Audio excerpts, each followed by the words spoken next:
Hi, my name is Jim Landers, and welcome to the Portrait Profit Show. My mission is simple. I help portrait photographers just like you make a great income doing what they love. Each week on the Portrait Profit Show, you get tips and systems on the business side of photography designed to help you gain a mastery over marketing and sales, reducing the struggles that most photographers face so you can finally get what you deserve. You're in the right place. Welcome to the Portrait Profit Show. The Portrait Profit Show is brought to you by Digital Pro Lab and Landers Photography School. And here with us from Digital Pro Lab is Amanda. Hi, Amanda. Hi, everybody. How are you, Jim? Great. Did you have a great weekend? I did. I had an amazing weekend. It was busy, but it culminated to my brother getting engaged. So that's an amazing milestone. Congratulations. Yeah. So I keep joking. I said it's exciting for me because I grew up with all brothers. I'm the oldest of three. There's four Oh, of us, my. but three brothers that are younger than I am, and now I get a sister. So I it's saw exciting. that post. I was excited for you too. Yeah. So I'm super excited. Finally get a sister. I'm really eager to help them plan if they need any help because, I might know a few people in the industry, so it'll be exciting. Yeah, I was thinking that's probably the case. Yeah. Yeah, maybe one or two. I mean, It worked out pretty well for me and Ray's wedding when we got married. We knew so many people in the industry and it was exciting to kind of, yeah. bring a lot of people that we knew together and it was fun. Nice to be on the other side of it for a change, actually. And you're the oldest of four. Is that right? Oldest of four, yeah. And I think we had talked about that a while back because I'm the oldest of four also, but in the reverse. The girl's the youngest. Oh, really? Nice. So three boys and then a girl. Hmm. Four girls. Yep. Outnumbered, but yeah, they're all. It's funny because they're all taller than I am, bigger than I am, but I'm the oldest. Everybody thinks I'm the youngest, and I'm like, no, I could take them. We got this.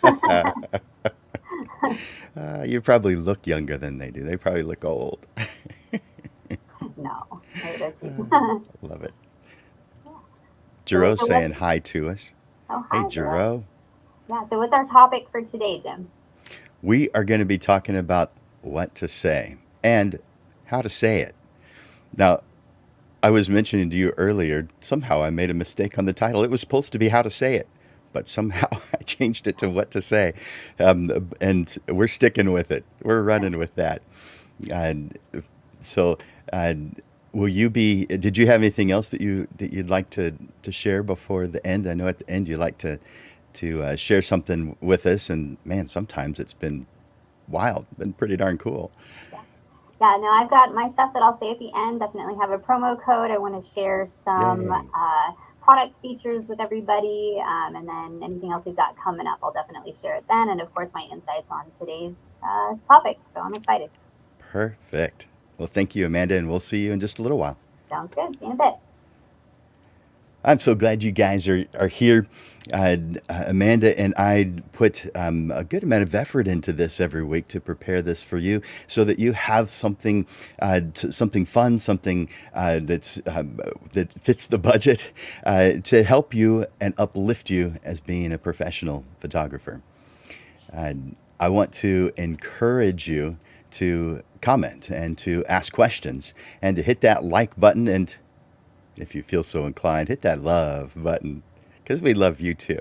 And before you do that, in order for us to know who it is that's leaving the message, we need to ask you to grant StreamYard permission for us to be able to see you. That causes us to see your name and your photograph if you have a photograph on your profile. Now, this is only for those who are watching us via Facebook. We are on two YouTube channels, and so if you're watching us there, we won't see that. I don't think you'll be able to grant StreamYard permission, but we do go back and look at those later just to see if there's any comments that need to be responded to. But those of you on Facebook, click that link that's on the post so that StreamYard has permission to be able to give us your name. That way we know. So if you're here watching us live, do me a favor and enter in hashtag live. That tells me that you're here right now, because this is going to be sitting on both the YouTube channels and on the four Facebook pages that we simulcast to. These will be sitting in the news feed, and you can watch them at any time. If you watch it later, enter in hashtag replay. But if you're watching it right now, live, please enter in hashtag live. That way we know that you're watching it live. And I know who's here, and I know who to say hi to. Now, you're welcome to say hi as well. But I get to say hi to Brady, and I get to say hi to Pez, and I get to say hi to Jerome. How are you guys? I'm so glad that you are here. I'm glad that you are investing your time to grow and become better at what you do. Because when you become better at what you do, you uplift not only yourself, but all those around you. Because people do watch what you're doing. They see the growth. They see where you're at. And they emulate the things that they like. So you are uplifting everyone just simply by being here. So thank you for doing that. Mark. I appreciate you being here, Mark. All right. Well, we are here today to talk about what to say and how to say it. Meaning we're going to be talking about vocabulary. Now, I was going to say before I do that, I want to share a couple things, but I'm going to share them in the middle. And so, right now we're talking about what to say and increasing your strong vocabulary. Now, this is in the this is in general, plus in as far as industry words. So, get your pens and pencils and notepads out, and let's get going.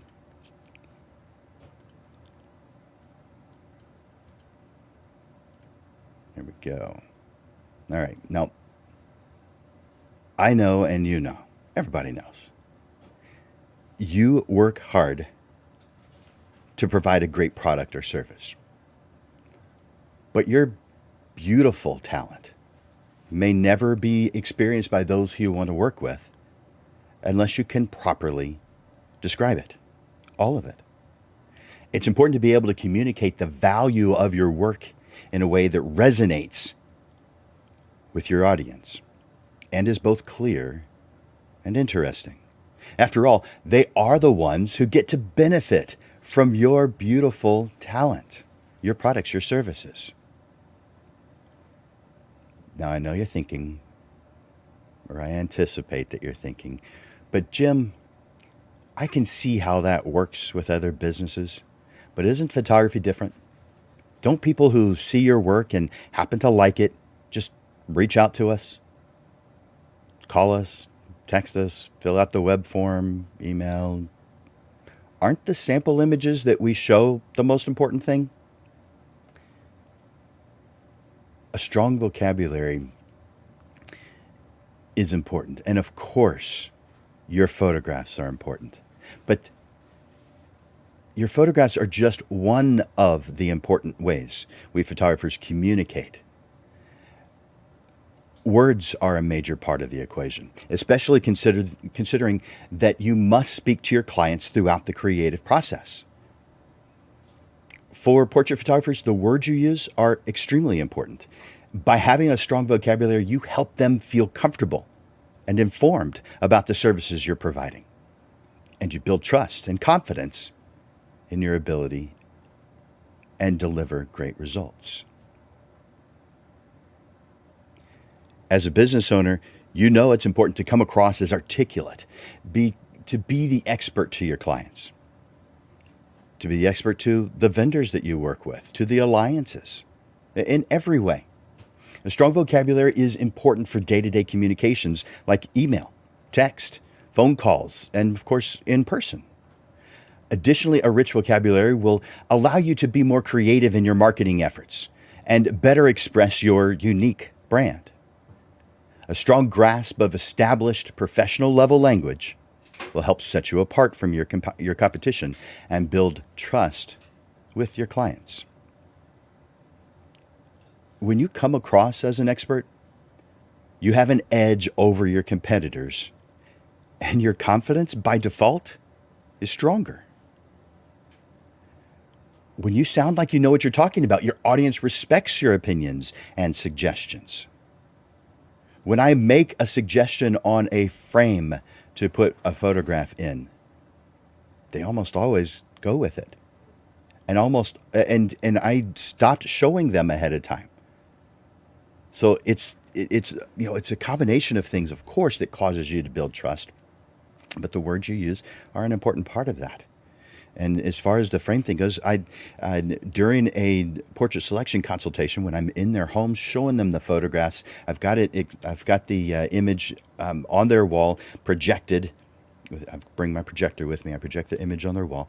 I tell them, I know the perfect frame for this, and I'm going to go ahead and get it framed for you. And if you don't like it, that's fine. We'll get you the frame that you like. We'll install it on the wall. You can enjoy it for a week or two or a month, however long. And if you decide you don't like the frame, well, then I replace it. No problem. Now, if it costs a different amount, then the difference. And of course, I'm going to charge you for the frame. I'm not giving those away for free.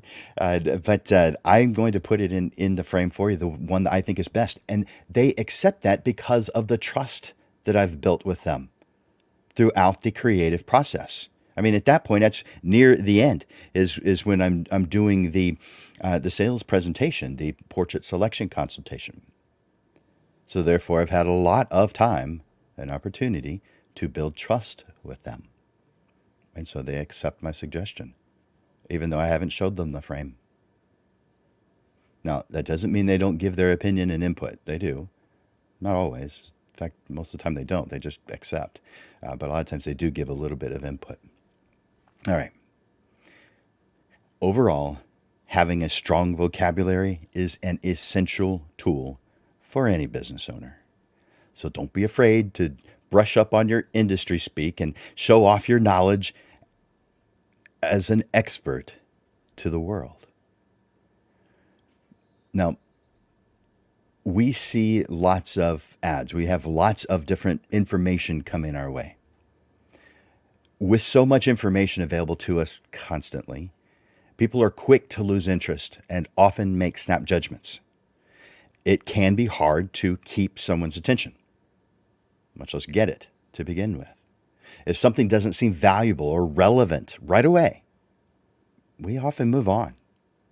That's why it's so important to catch their attention right away, whether you're writing copy for an advertisement or engaging in-person communications, conversations.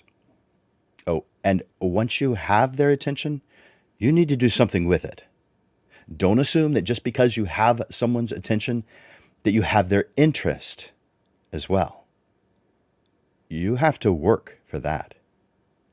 Whether it's through copy or conversation, you need to keep them engaged long enough to make a lasting impression. Now, later on in today's lesson, I'm going to get into some specific vocabulary to consider. I'm not asking you to change anything. It's just a discussion.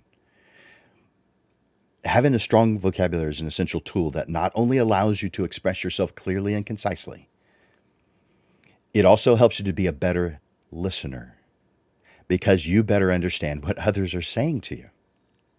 When speaking with your prospects and clients, a strong vocabulary helps you to pick up on key words and key phrases that will allow you to give them exactly what they want. In turn, this will lead to a healthier and happier and more thrilled clients who can't wait to share you with their friends. Now, before I go on and talk about 5 simple steps to improve vocabulary, I want to invite those of you who are watching live to enter in hashtag live. That way I know you're watching this live. If you're watching it with the replay, then hit hashtag replay. Let's move into the 5 simple steps to improve vocabulary and communication skills. Number 1, read. Every once in a while, Amanda is reading a book and she shares the title with me and the subject matter. In fact, it wasn't that long ago that one of the books she suggested I bought, and I am in the middle of reading it. I haven't finished it yet, but read. The more you read, the better your vocabulary, the better your understanding is of everything, not just your own industry, but in dealing with anyone in lots of different situations. If you don't like reading books, then might I suggest to you that you get a subscription to Audible, Audible, Audible, if you prefer to listen to books. It's still reading, it's just input is a different way. It's what I do. I listen to my books. I do a lot of reading also, but most of that is done online. But when it's a book, I almost always read it via listening to it on Audible. And no, I don't get a kickback from Audible for telling you that. That's just who I use. Number 2, write. Now, you're going to need to write anyway, because you're going to need to write ads and marketing and emails and response emails, all that kind of good stuff. But I want you to do that, and I'll come back to that in a moment. But what I'm saying here when I say write, I want you to write down the questions that people ask. Mainly your prospects, but the questions that people ask related to your business and you in your business. And then once you've written down those questions, I want you to take the time to craft an intelligent, well thought out response to each one of them. That's number 2. Number 3, listen. Now, this includes listen and watching. So in this instance, watching and listening to YouTube videos that are industry related and dealing with clients related, business related, all these kinds of things that are beneficial to your photography business. So watching YouTube videos. Something else that I recommend strongly, put the Portrait Profit Show on your calendar and watch and listen every Monday. Of course, I had to put that one in there. Now, next, I want you to put yourself in positions where you can listen to people speak. Now, one of those is YouTube videos. But I'm thinking presentations, I'm thinking networking events, personal conversations, and then purposefully pay attention more than normal to the words that are being used. Now, also how they're being said, the inflection, all those kind of things, which we're going to come to later in today's lesson. And pay attention to nonverbal also. Body language. More on that in a moment. Number 4, create business communications. This is what I brought up a little while ago when I was talking about number 2. This is create business communications, marketing emails, response emails. Write them out ahead of time when you don't have a need for them, prior to the need for them. Write advertising copy. Write a phone script. By the way, I have all these in my classes where I give my students templates for every single one of these things. But you can do this on your own. It might take a little extra work, but you can do it on your own. So create business communications. And number 5 of 5,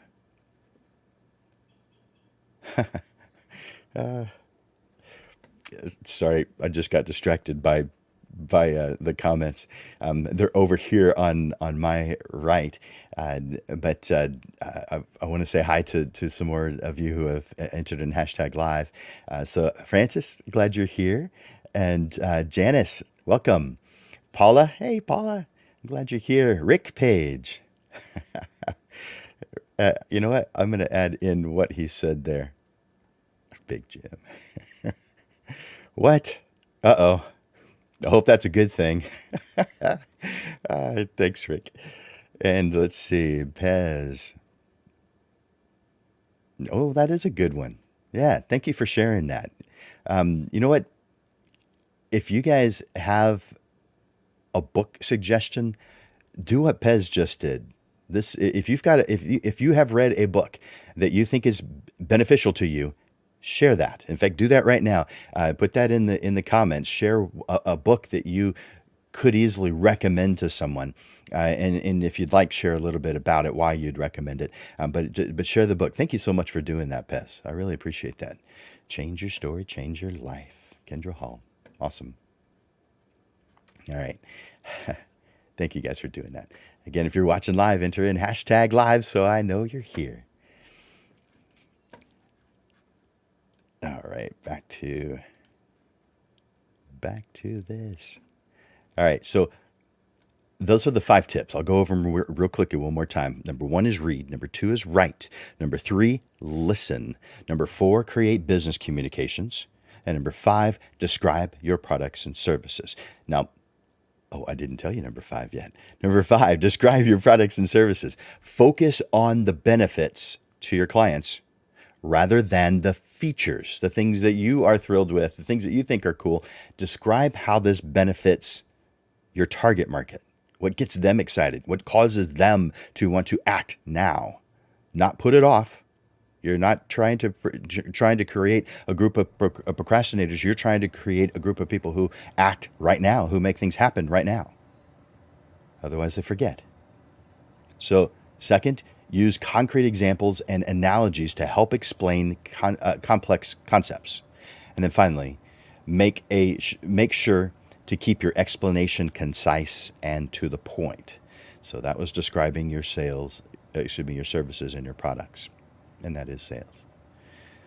By following those 5 tips that we just went over, you can be sure that your vocabulary and your ability to convey to your target market audience in a way you'll be able to convey to your target market audience in a way that they will fully appreciate all that you do. Now, that's a good one, Brady. Yeah, thank you for sharing that one. Unscripted. Glad you're here, Brady. Let's see. So the next thing I want to talk about is body language. You know this is important. I'm not teaching you anything new here, but let's talk about some of the aspects of it, some of the details. You know this. Nonverbal communication is often more important than the words you use. And even the way we dress plays a role here. But for this lesson, we're not going to be talking about clothes, although that does say something. It's part of language. But we're going to be talking about body language and other non-verbal communications. This form of communication is an important tool in our personal interactions because so much can be conveyed through posture, through gestures, through facial expressions. For example, good posture conveys confidence. Slouching or fidgeting may convey insecurity or general disinterest. Making eye contact is generally seen as a sign of respect, while avoiding eye contact can come across as social anxiety or even dishonesty. Those of us who are socially anxious, we don't want to come across as dishonest. So you're going to have to make eye contact even if it's difficult. By understanding and paying attention to nonverbal cues, we can better understand the true meaning behind the words that are being spoken by our clients, by the vendors who we use, by the alliances that we make, and more. Body language gives us a chance to express ourselves in ways that words can't always convey. For instance, a gentle touch can convey warmth or compassion, while a cold stare Not with a smile that I just did. Sorry, I can't help myself. While a cold stare can communicate dissatisfaction, anger, and even the possibility of hostility. Just in a look. We know this. Guys, we know the look. I guess women know that too. You know what I mean. Or how about this?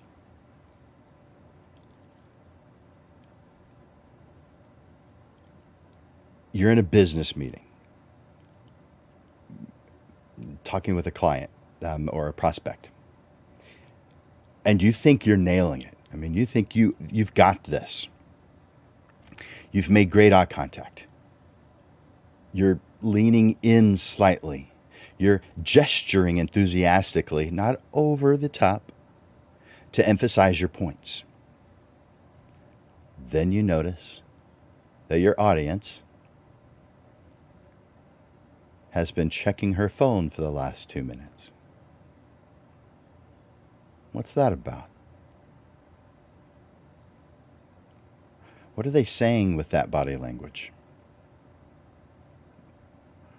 Or how about let's reframe that? What haven't you done to keep them engaged? Is it possible that your body language is sending the wrong message? Of course it is. Body language is a crucial part of communication. You know it. I read somewhere, and I don't recall where, so I can't cite it, but I read somewhere that as much as 90% of our communication is nonverbal. Now, that's in person or via Zoom calls or something, but mostly in person. That means that the way we carry ourselves, the expressions that we're making, and even the way we dress, which again is not part of today, but even the way we dress, all can impact how we're perceived by others. And when it comes to conveying our message, first impressions are everything. So if you want to make sure that you're sending the right message, pay attention to your body language. Here are 7 steps, 7 considerations for body language. Number 1, make eye contact. Number 1 is make eye contact. This shows that you're interested and engaged in the conversation, and it builds trust. Make eye contact. Number 2, smile. Smile. A genuine smile conveys your enthusiasm and friendliness and makes you approachable. Smile, of course, when appropriate, because a smile at the wrong time or a non-sincere smile is going to convey the wrong message. You know it. That was smile. Number 3 is either stand up or sit up straight, whichever's what it is you're doing at the time. Good posture conveys confidence and shows that you're comfortable with yourself and your business. So stand up or sit up straight was number 3. Number 4, relax your body a bit. Now, you may think, well, I'm sitting up straight. That's not, how can I be relaxed at that point? Shrugging your shoulders or hunching over can make you look tense, nervous, or like you don't care. So we just need something that is not too straight up and down, just calm, relaxed, slight bit of relax, not complete relax where you're sitting back, kicking up your shoes. If that's appropriate, then make that happen. But generally, the first time you're visiting with someone, it's just keep your back straight. Now you can move everything else. Keep your back relatively straight, though. That was number 4. Relax your body a bit. Number 5.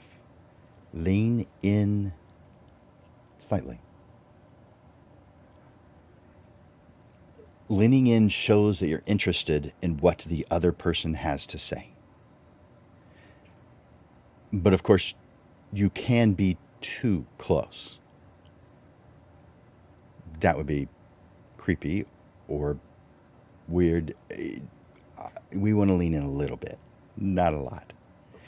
That was number 5. Lean in slightly. Number 6. Make gestures. Gestures help to emphasize whatever the point is that you're making, or maybe they add a visual interest to a story. Now, you can overdo that too. Everything is good until it's overdone. Obviously, you can make too many gestures. You can do too many things. There was one time several years ago, I was at a sales class in Phoenix, Arizona, and they had several speakers, but one of them was on Shark Tank. His name's Damon John. And a quick side story before I get there. Some of you have heard this one. I was in the front row all the way to the side. Well, I was like 3 from the side, but I was almost all the way to the side.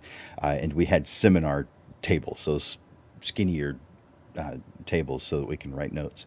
And when Damon John came out, they weren't actually ready for him yet. They were a little bit behind. And so he just stood there in front of me. It was very much, on the side. So it wasn't like it was causing any distraction for anyone. But he was standing there. And so we talked for just a moment. I mean, we probably said 2 sentences. But that was kind of fun. But when he got up on the stage, most people have heard of Damon John, and if they haven't, they've at least heard of Shark Tank. I think it's a pretty popular show about business and investors.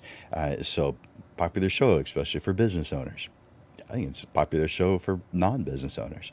But anyway, he gets up and he starts doing his presentation. And while his presentation was good, he moved around too much. Now you're thinking, well, you're supposed to move around. It's not like TED Talk where you're supposed to stay in the red dot. I don't even think they're supposed to stay in the red dot. I think they're just supposed to start there. But I don't know. I'll have to ask somebody. But the stage was pretty large. It was very wide.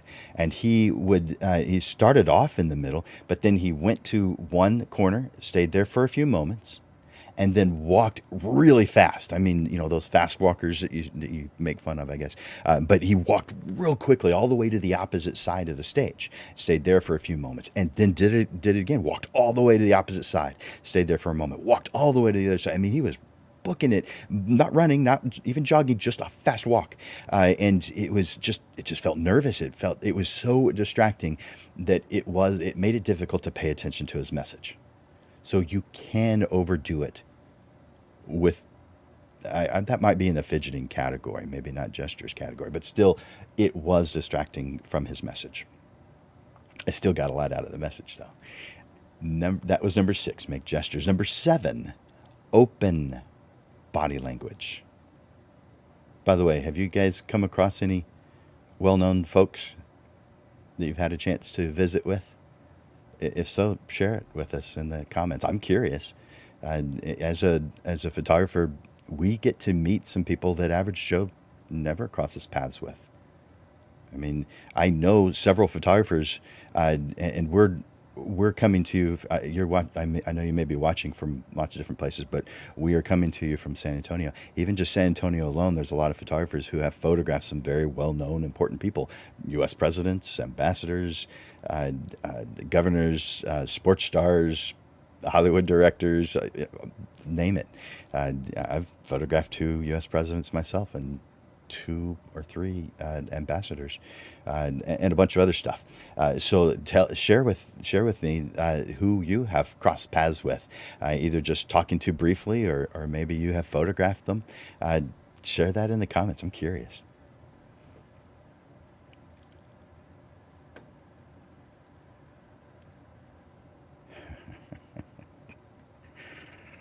just read your comment, Rick. That's funny. Sorry.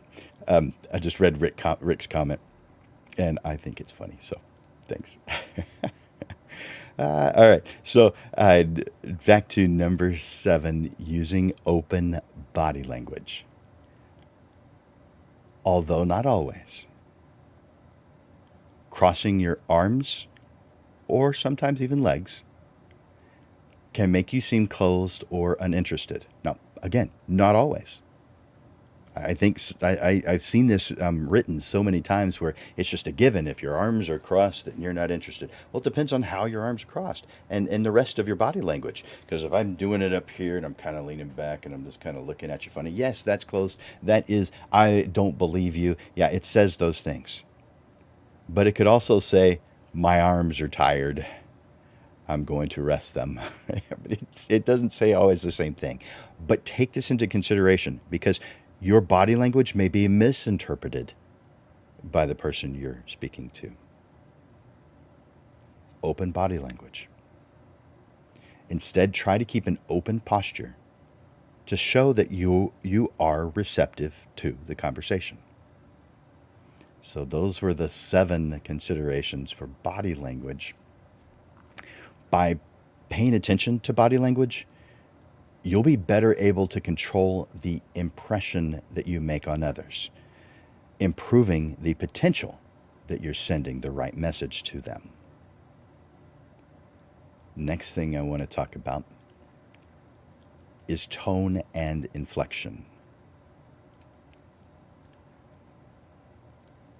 The way you say something, not just the words you use, is extremely important. Again, you know. The way we speak can reveal a lot about our inner state, how we are feeling at this moment. And it can also affect the way others respond to us. Have you ever noticed that when you tend to mirror the person you're talking with? Maybe you're mirroring the inflection that they make. Sometimes you're making fun of the inflection that they make. If someone speaks to you in a higher pitched voice, maybe you find yourself doing the same. I don't because I like my low voice. But then again, sometimes I do. We often mimic emotions and inflections. So the next time you're wondering how to change the tone of a conversation, start by changing your own tone, your own inflection, and of course your own body language. By speaking with a friendly voice, you may just find the other person follow suit. Your tone can convey confidence, friendliness, authority, and it can make your words sound more sincere, thoughtful, humorous. Likewise, the inflection in your voice can emphasize certain words or phrases, making them sound more important or more significant. By paying attention to your tone and inflection, you are better able to effectively communicate your message. Now, I mentioned earlier that I wanted to go over some popular or slang words, photography words, and how to improve them. And so I would like for you in the comments to write some words. Now, we're going to go over several, and I'll come back to it. But I want you to write some words that you hear in photography, both words that you like and words that you don't choose to use. For instance, not on my list is the word hot. If you're photographing someone and you're using artificial lighting, strobes, if the light is too bright, it's often described as hot. And so we may, if we're working just with that one person, we may say that they're hot and that we need to tone down the light a little bit. But if you're photographing someone who's never been photographed before, telling someone they're hot might be uncomfortable for them. They may not like hearing that at all. They may take offense to it. So while it's the right word. Hot does mean too bright and you need to tone down the light a little bit. It's probably not a word you should be using with someone who's not used to being photographed. And so maybe pull that word out altogether. Tell me your words. Here's a few. How about the word deal, special deal? How about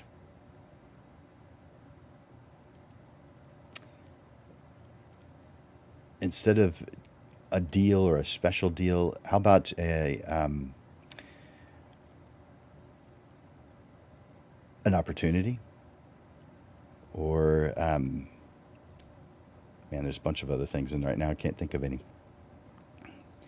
A special project. Just things along those lines. But you can use any of these words that I'm going to list. You can use them. But I want you to consider alternative words, something that might be even better. How about this one, a sales pitch? Is there anything wrong with a sales pitch? No. But maybe call it a presentation. Or I like to call it a consultation if I'm doing it one-to-one, which normally is the case. How about customer? To me, a customer is a commodity. That means that there's a bunch of them they are purchasing a commodity. There's a bunch of them purchasing exactly the same thing. There's just really not anything different in the thing that they're buying. That's customer to me. I think we should be calling the people we work with clients. Again, that's just me. Now, if you want to use the appropriate word for artist, it's neither of those. It's patron. Someone who supports and purchases art is a patron. I don't call them that usually, although I have in some of my writing, I do call them patrons. But I call them clients. How about this one? Buy. I'm going to buy that, or I'd like for you to buy that. I like to use words more like choose or own. So can you see this image proudly displayed on your wall? Can you envision yourself owning this? So I like to use the word own instead of buy. Buyer's remorse. Owners don't have remorse. Buyers have remorse. So I just don't like to use the word buy.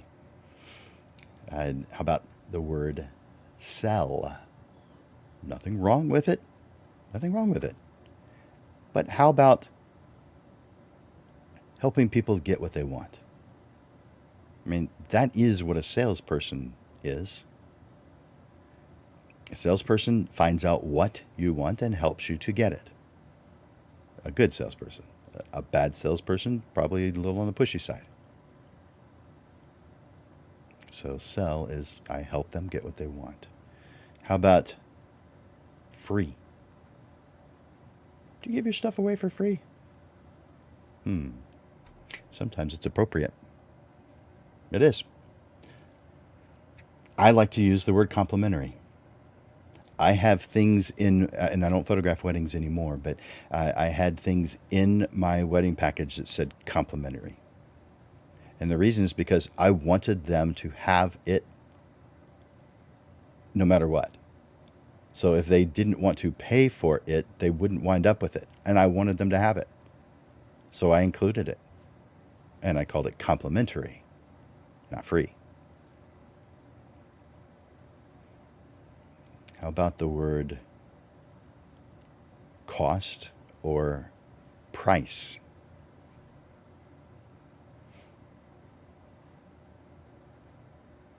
By the way, I just saw Brady's suggestion on deal, a special offer. Yeah, I like that. Thank you, Brady. So how about cost or price? How about investment? Now, is investment the right word to use? That's up to you. I like it. I did ask, and I have shared this on the Portrait Profit show before, once, but I did ask a banker one time who was an investment banker, retired. I I asked him about his understanding of an investment because to him what we have is a cost. It has a price. It's an expense, and to me it is absolutely not that, because something like dinner, that's a cost, that's a price, that's an expense, because you only get to enjoy it for a short period of time, half an hour, 30 minutes to an hour maybe. You just don't get to enjoy it for very long, so it's not really an investment. But what we sell as portrait photographers, it's not just that moment when they receive it, that they receive something from it, that they gain some satisfaction and happiness from it. It's for as long as it's displayed on their wall, as long as they have access to see it. That sounds like an investment to me. He said, I definitely see your point, but I still think that investment needs to be money related. I just don't see it that way. I think anything that has the potential to give back is an investment. And it's not just money that can give you something. Your emotions have value. So therefore, this is what we do, is an investment. How about down payment? I don't do down payments. However, you may. So down payment, I might call that initial investment. There's nothing wrong with down payment. I'm just giving you some alternative words that you might consider. I'm not telling you it's wrong. Down payment, initial investment. Again, if you guys have some words that are common, that you hear all the time, put them in the comment section, and maybe we can go over them. Next one is sitting fee. I don't hear a lot of photographers say that one as much anymore, but it's probably more appropriate to call it a session fee. It could be called an investment. I like to call it, though, a creation fee. A creation fee covers me, the time and effort that I am investing into, I've specialized in families, so into your family. So if I'm not spending it with my family, then I need to be charging for it. It isn't free. I need for people to know that I'm not free, that my time isn't free. And I do that by doing a creation fee. Now, I tell them that it doesn't include anything. It doesn't include prints. It doesn't include digital files. It includes me because I have value. This helps me understand if that person values me. If they don't like the creation fee, they only value the end result. They don't value me. And I cannot work with that person. I opt out of working with a person who doesn't value me and my time as an artist. I just don't want to work with them. It's not worth it. I bet you guys feel the same way. So that's why I charge a creation fee. Now, there are some instances where I don't think a creation fee should be done, that everything should be done up front. I do believe that money needs to change hands before the session. Before the creation, money needs to change hands. That's when I think it needs to happen. All right. How about sitting a session? So it's the sitting fee, and then the sitting itself, a session, a photography session. How about the word contract? Nothing wrong with that word. I use that word. But here's an alternative that you may prefer. How about an agreement? An agreement between you and them. And then they just okay it down at the bottom. That's the next word, is sign, to sign a contract. I am fine with sign, but I know not everybody else is. So an alternative word to that could be okay. Read through the contract, read through the agreement, and okay it at the bottom. Everybody knows when you say it in that term that they mean sign it. I mean, there's a signature line. You're pointing it out. Now, that's if it's on paper. If it's digital, which is what I recommend, using one of the studio business management software companies, do your contracts that way, not paper. If you like paper, continue to do paper. That's fine. I just think it's a pain to deal with all the paper. We don't need to collect that much. I have over time collected a lot of file cabinets filled with paper, and when we moved out of the office, it was difficult to go through all that. It was just overwhelming. It was too much. So we wound up needing to send it to the shredder because you can't just throw it away. All right. So a photography job. How about a photography assignment? Or back to a session. Just call it a session. How about an appointment to meet a prospect? An appointment to meet a prospect is could be a visit, a talk, a meet and greet, a chat. I generally like to call it a consultation. So that was appointment to meet a prospect.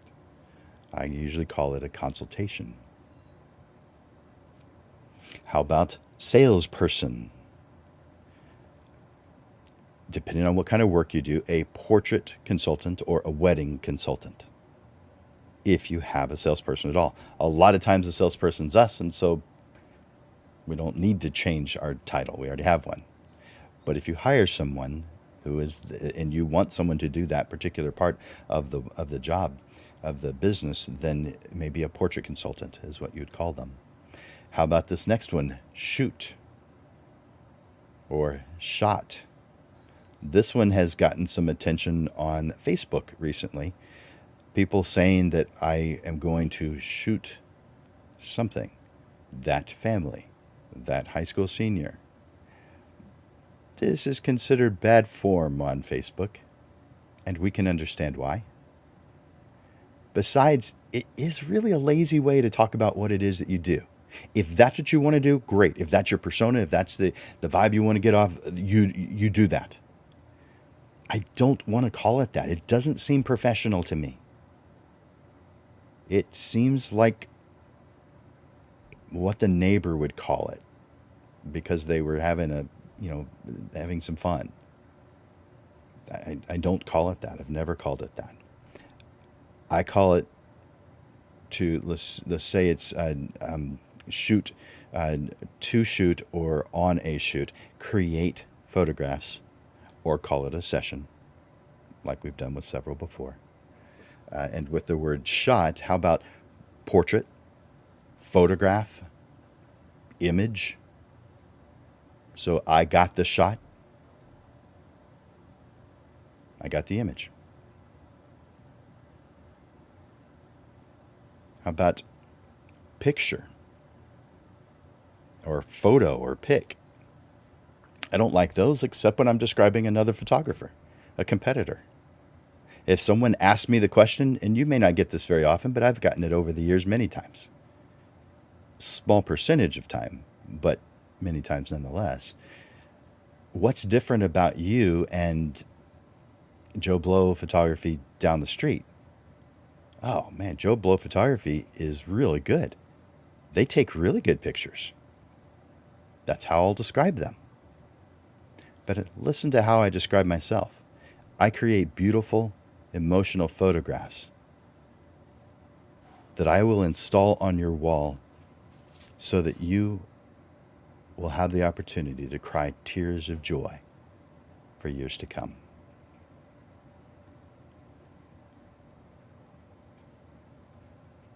Which one do you want? My clients want what I said. Those who don't are going to go to Joe Blow Photography, and I want them to. I want them to. All right, so how about take a picture? This phrase, take a picture. Create or make a photograph. Besides, that really is slang, to take a picture. taking means it has to have existed in order. You can't take something that does not yet exist. It's not possible. So therefore, it isn't even correct English to say take a picture. It's just popular, and it has been for 100 years. Seriously, a long time. Maybe not quite that long, but a long time nonetheless. I prefer create a photograph or make. I like the word make as well. All right, so how about this one? Proof. Hey, Rick. I'm glad you're here. This is Rick Castillo. So we've got two Ricks watching. As far as I know, there may be more. But as far as those of you who clicked that link to let me know you're here, there's two. Thank you for being here. Both Ricks. All right, so the next word that we're looking at is proof. People still use that one, although that one is considered old by most. I like to call them originals. I don't allow originals to leave my control. They have to remain in my control because originals aren't done yet. There's more work that needs to be done to them. They're originals. Just like proofs aren't meant to be purchased. Now, there are different business options where business models where they do sell proofs, printed proofs. So that's not too terribly unusual, but it's not what everybody does. But I like to call them originals, and I like to make sure that my clients know my originals don't leave my control. I show them the originals. They choose what they want to own, and then I fine tune them to get them ready for print. Then I print them, then get them framed, and then I do the process that I do. I sign them, and I put a sticker on the back and that kind of stuff. And then I go and install them on the wall in their home. By the way, one of the words that's on this list is hang a portrait. Might as well just skip to that one right now. Hang a portrait on the wall. I like to say install or display, depending on how I'm using it at the time. Install or display. And you heard me just say it just a moment ago with install. I like to install it on their wall. So next word is packages. Packages. Packages is fine. I don't know. The word package doesn't seem... I prefer the word collections if I'm going to have packages at all. And for wedding photography, a lot of photographers do have packages, and a lot of them call them collections. I used to, at one point, have collections or packages, but I switched that years ago to something that worked even better. And I can share that with you if you guys want. Just reach out to me. The next word is retouching or retoucher. How about digital artist or artwork? So when I'm enhancing an image, I call it artwork. If I'm sending it out to someone a digital artist, I'm sending it out to the digital artist. I sometimes call them a retoucher, but I generally call them a digital artist, or I call what's going on during that process artwork. And how about full resolution and low resolution? Unless you're actually giving the files straight out of the camera, you're not actually giving them full resolution. You're changing it in some way. And so in most cases, that is. So in most cases, I would change full resolution to high resolution if you're going to give a printable version. You could call it printable resolution. How about low resolution? I like to call it optimized for web use. In fact, a lot of times I describe digital files as optimized for, and then whatever it is I'm optimizing them for, rather than high res and low res. Now, there's a lot more stuff we could talk about on this subject. And those are some of the words that I come across. There's a ton more, but I'm looking at the time and I know I need to end that. So in conclusion, on today's topic of what to say, as a business owner,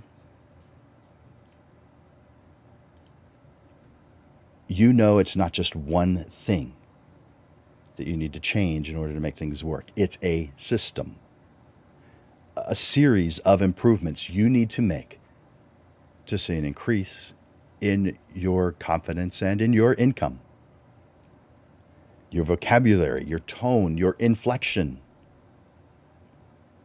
Speaking of inflection, what is that line that I've heard so many times? You want to put the right emphasis on the right syllable.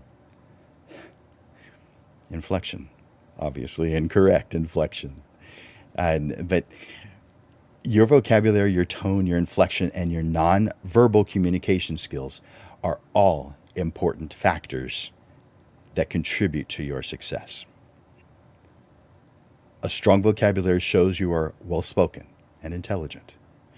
Using the right tone conveys confidence. Speaking with good inflection demonstrates that you are knowledgeable, passionate, enthusiastic. Making sure your nonverbal communications are on point communicates that you are a professional and a trusted expert. When you're able to effectively communicate with those around you, you open a world of opportunities. Take it one step at a time, and soon you'll start seeing the results that you want. So go out there and make the world take notice. And thank you for listening to this lesson on what to say. Now, I want to bring Amanda back on because I want to hear some of the things that she thinks are important in communication. So I don't think I heard you say this, but I think it's a really, really important one. And it's based on my own experience of it. You really need to take care of yourself.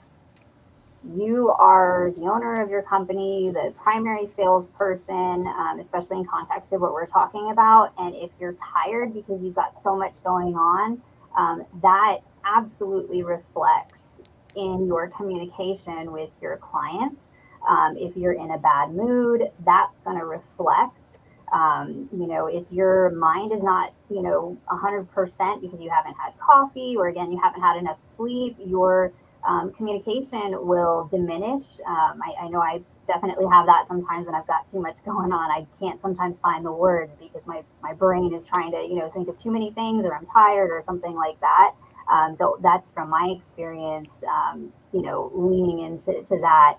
And really, that's my advice: is take care of yourself first because you're the head of your company. And at the end of the day, if you're not doing well, your customers are definitely going to see that in the interactions. And I'm sure a lot of you too have had the opposite of that happen, right? We feel like maybe the client was in a bad mood or wasn't responding well or whatever, and you don't really know what they're going through in their life. The same is true on the other side of it. And that's, a lot of that nonverbal communication. That's where that stuff comes out. So you really need to take care of yourself. And also on the other side, right, is be mindful that your clients definitely probably have other things going on. So if you feel like, oh, I'm doing my best, it's always worked, but they're not responding in the same way, maybe their mind is somewhere else too. So just be very cognizant of that idea as well. Especially, we see that a lot in retail, and I'm sure there's aspects of what y'all are doing too that's very retail, where it's face-to-face kind of customer interactions, and that's a huge thing that I've seen. And once you kind of get that in order, taking care of yourself, then everything else kind of falls into place. That's a good one. Yeah. I really like that. Yeah.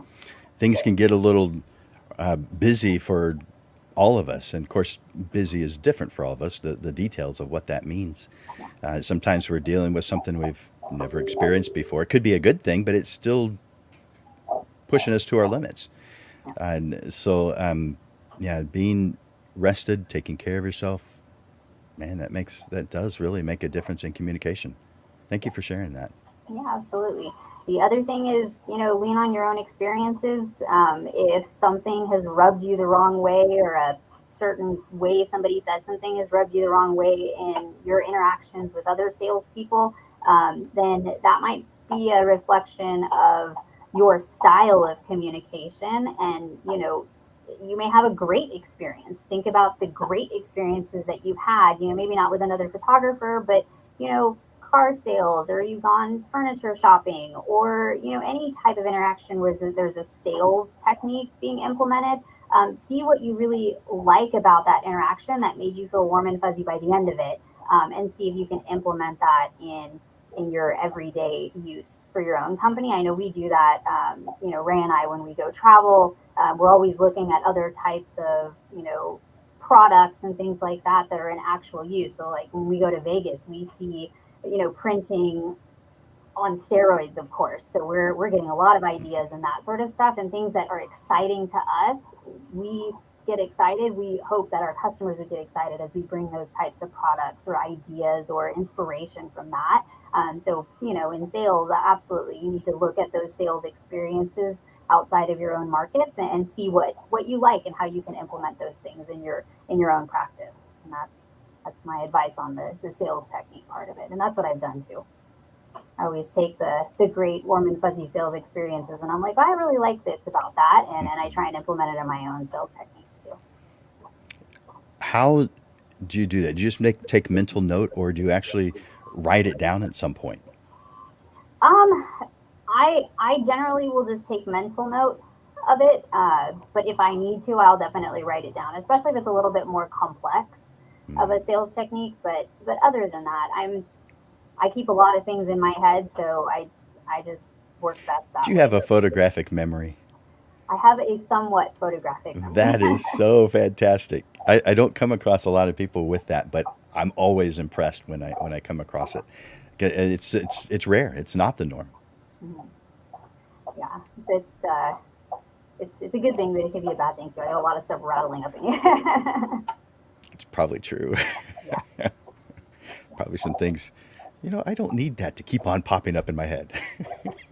yeah. Well, the good thing about it too, and some people do think this way as well. Not necessarily a photographic memory type, but I also have a lot of people have an ability to. Sorry, that's Isla in the background crunching on a bone. I don't know if you can hear that, but actually stepping back and looking at a process and figuring out how it works, and just kind of taking it apart and making it digestible so that you can then really understand the logic behind something and why it works.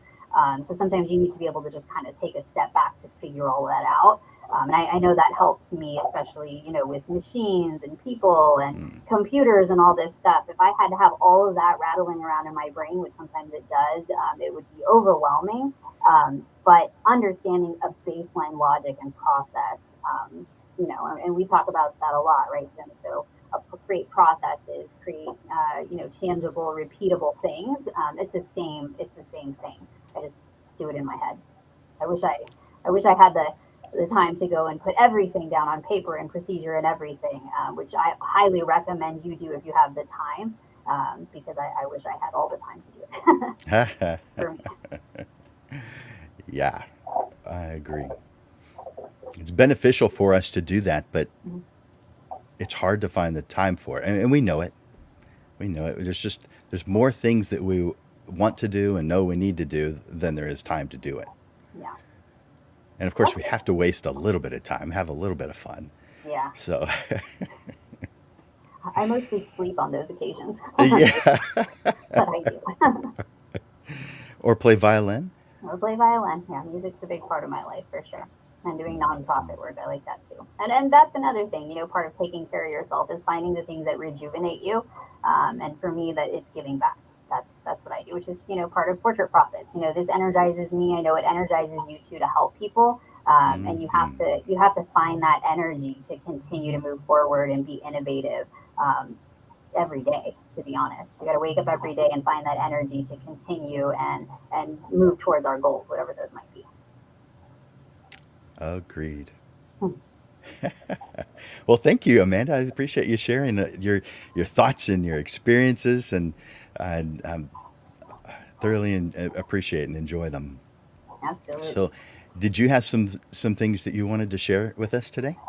Yes. Yes. So I did get Yay. a couple of emails over the weekend asking again about the promo code from this past week. And because I was resting and because my brother was getting engaged, I didn't really have too much time to check it. But I did extend the last one. Let Oh, me go ahead cool. and pop that up because this is a pretty big one for us. We're actually switching out some inventory and things like that, some behind the scenes stuff that's going on, but that's allowing us to do a really, really deep discount on a very popular product, which is our gallery wrap canvas. And not just that, but also one of our highest end gallery wrap canvases, which is a 30 by 40-inch gallery wrap canvas. We're doing 40% off that. So I've extended that for another week, especially because hopefully some of y'all have a 3-day weekend. So you can actually take some time, pick the right image because a 30-inch by 40-inch print is pretty large. So we need to make sure that you have the right image for it, to expand to that size. So take some time, but do take advantage of this because this does not happen very often that we do a 40% discount on a 30 by 40-inch gallery wrap canvas print. And I did want to show a couple of them really quick just so you can see some options. So this is a smaller one, right? This is 11 by 14. But in the ordering system, you actually have some options on what you'd like us to do with the edges. So generally, a gallery wrap canvas is going to wrap the image over the edge. So you would see the continuation of this to the side. We've added some alternative options in there for images like this one, where maybe we don't want to get too close here and we don't want his leg to wrap over the edge or his elbow to or her elbow to wrap over the edge either. So adding a blurred edge where we actually sample parts of the image and then just blur it and add it over to the side is another alternative to creating a gallery wrap canvas to what might be typical. I've got a couple more examples. So let me show that. So here's another one. Again, we would typically see the side move over to the edge, except this one, what we've done in the ordering system is allowed you to sample a color from the actual image and move that over to the side. So that's a kind of a trick of the trade. Otherwise you can do a black edge or you can do a white edge, but sometimes you don't want it to be that starkly contrasted from your image. You want something that is a little softer, and adding and sampling the color from the actual image and moving that over to the edge is another way to do that. So another tip from us. And then if you haven't seen a gallery wrap canvas, this one's a little bit thicker, but this is showing that gallery wrap canvas wrapping over the edge right there, or the image wrapping over the gallery wrap canvas. So again, I hope you take advantage of that 40% off 30 by 40 because that is a wall portrait, I'll tell you that. But do make sure that your image is high enough resolution. If you need help with determining that, you're welcome to come in that 40% promo code, which is code Big Print. That's available online if you're ordering. If you're coming into the store, we can sit with you. I can show you what that size looks like, or any of my staff can, and we can actually evaluate the image that you're potentially choosing to make sure that it's going to yield a good quality image of that size. So a lot of education goes into that, but don't be afraid. That's what we're here for here in San Antonio, to help our San Antonio photographers that are capable of getting to us. We can also work online with you if you're not close enough to our location. We can have you send us that image in, or go ahead and submit the order and just put a special instruction note. Just say, I'm not sure if this image is going to be big enough for this product. Can you please call me so we can talk about it? And either myself or one of our techs will go ahead and call you and let you know what we think that's going to do and whether it's good to go or not. We're happy to do that as well. Okay. So take stock of the code there. So that's Big Print. And then let's see. Do I have any other? Let's just make sure we put digitalprolab.com, which was there at the beginning of that as well. So just visit us at digitalprolab.com to go ahead and place the order for that or any other orders that you might have. Again, if you watch Portrait Profits, I've generally talked about our monitor match. So we have two different print workflows. There's our full service and then there's our monitor match. And really, print workflows for us are what you want the lab to do or not do. And at the end of the day, if you're editing your own images on a calibrated monitor and taking all that time and taking time to create a look and feel that's part of your brand for your photography. We don't want as a lab to go in and try and tweak anything to make it look standard, right? We want to preserve what edits you're making, and that's where Monitor Match actually comes into play. So if you haven't already signed up for a Monitor Match account, hop on over to digitalprolab.com. Go ahead and click on ordering, and you'll see Monitor Match as one of the ordering options. And then it'll go into a little bit of detail and then request that you sign up for an account. So I'll get those notifications, I'll review it and make sure you're a good fit for our Monitor Match. And then we, work side by side until you're confident and comfortable. And again, the pricing differential between our full service and Monitor Match is pretty significant because we want to make sure that our professional photographers that are of a certain level are going to be ready to go to receive a deeper margin for your product. So that's more income for you. So that's anywhere from 20 to 50% difference between full service and Monitor Match, again, because we're not having to do much other than preserve our quality of the product. We're not having to go in and tweak anything for color, density, contrast, brightness. We know that you have an understanding of high resolution images most of the time. So we want to give that back.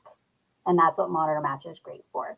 And again, if you're seeing our code, that code is great for either full service or Monitor Match. But if you're ordering through Monitor Match, again, consider 20 to 50% off already because you're kind of doing wholesale rates. And then on top of that, it's 40% off for the codes that we're giving you because you're graciously watching Portrait Profits here, taking the time and effort to educate yourself, which in the end is great for everybody. It's great for the community as well as the clients that you're serving. So thank you for watching, of course, and we're glad to support here at Digital Pro Lab your efforts to better yourself. Lots of good stuff. Thank you, Amanda. You're welcome. Monitor Match, awesome. Being able to for your photographs to look the way you expect them to look, that's kind of big. And what's even bigger is the big print promo code that we have for a 30 by 40. Mhm. Man, I bet there are many photographers who have never seen their work that size before. And Pretty with impactful. 40% off, there's no excuse for that to continue. So, wow, thank you so much for that. You guys rock at Digital Pro Lab. We appreciate you and your team for all that you do for us to make us heroes to our clients. Thanks, Jim. All right. Did you have anything else that you wanted to I share? think that's it for now. Again, we've got some things coming down the pipeline, but we're just trying to get through our busy season. It's graduation, and we've got Memorial Weekend coming up, which we are at Digital Pro Lab going to be closed Saturday, Sunday, and Monday of this weekend. I've chosen to. We've never done it before, other than that Monday, but I've chosen to do it because my staff really could use a little break, and they deserve it. So we're going to take a nice long 3-day weekend. It doesn't mean you can't continue to submit orders. So do so. You do that 24/7. And then once we get back, we're just going to be in full swing of things. So we're ready for all that. Yay. Yeah. Perfect. All right. Well, let's talk real quick about next week's show. We are going to be talking about how just 2 jobs a month can get you to 6 figures.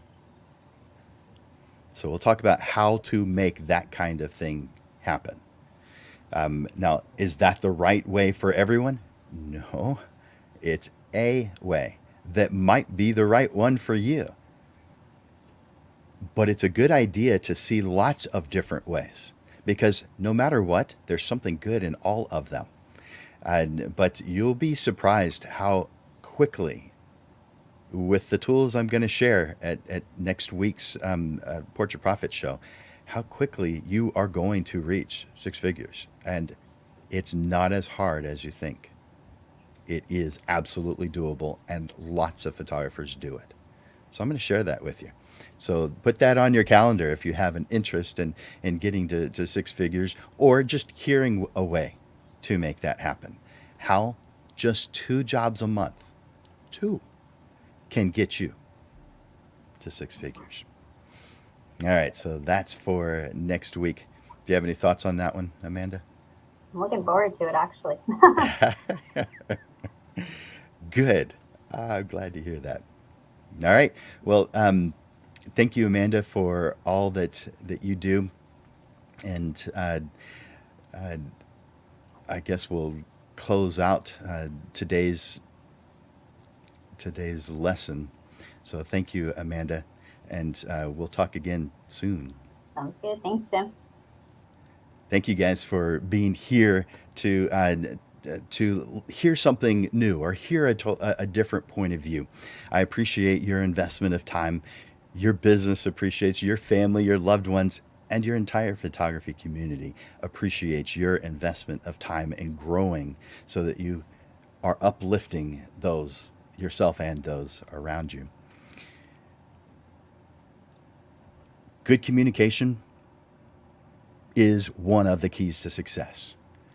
Whether you're trying to grow your business or simply make friends, the ability to communicate effectively is essential. Take it one step at a time, and soon enough, you'll be seeing the results that you want. So go out there and make the world take notice. For Landers Photography School and Digital Pro Lab, this is Jim Landers bringing you the weekly Portrait Profit Show, giving you evolving content, awareness, and even fun to the business side of photography. Through helpful information, step-by-step processes, and action steps that will help you with the struggles you deal with now, so you are constantly and consistently realigned to the path that leads to the success you deserve. Be here every Monday to experience a different way of looking at the business side of photography.